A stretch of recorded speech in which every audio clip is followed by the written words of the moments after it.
Wuthering Heights Summary and Analysis Chapter 1. Summary. Wuthering Heights opens with Mr. Lockwood, a new tenant at Thrushcross Grange, writing in his diary about his visit to his landlord, Mr. Heathcliff. While entering Wuthering Heights, Lockwood notices, but does not comment upon the date 1500 and the name Hareton Earnshaw above the principal door. Lockwood, an unwelcome guest, soon meets Joseph, a servant, and a pack of dogs that have overrun the farmhouse. Although he receives no encouragement from his host, Lockwood decides to make a return visit. Analysis. Wuthering Heights opens with a date that signifies the setting as well as the form of the narrative. The present is 1801, however, the primary storyline has taken place years ago. Most of the action in the novel occurs in Wuthering Heights, Thrushcross Grange, or the moors in between the two houses. All three locations are completely removed from the stir of society, and each house symbolizes its habitants. Those at Wuthering Heights tend to be strong, wild, and passionate, whereas those at Thrushcross Grange are passive, civilized, and calm. Heathcliff is the personification of Wuthering Heights. Readers are introduced to Lockwood, an unreliable narrator who tries to make sense of his surroundings and his landlord. In doing so, his impressions provide readers with the first glimpse of Heathcliff, the main character. Lockwood's perceptions are simultaneously significant for the reader while being wholly inaccurate for himself as a character.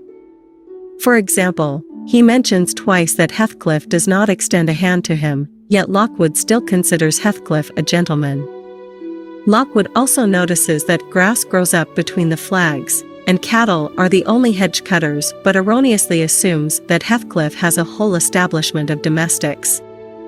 At the close of the chapter, Lockwood recognizes that Heathcliff has no desire to see him again, yet he plans to visit again nonetheless. Lockwood draws comparisons between Heathcliff and himself, and the line "I have gained the reputation of deliberate heartlessness" foreshadows the telling of past heartless actions by Heathcliff. Lockwood is clearly blind to the reality of the situation, although the extent of his misinterpretations is not fully realized. He is the first of many narrators to tell the story from a point of view that is neither omniscient nor unbiased.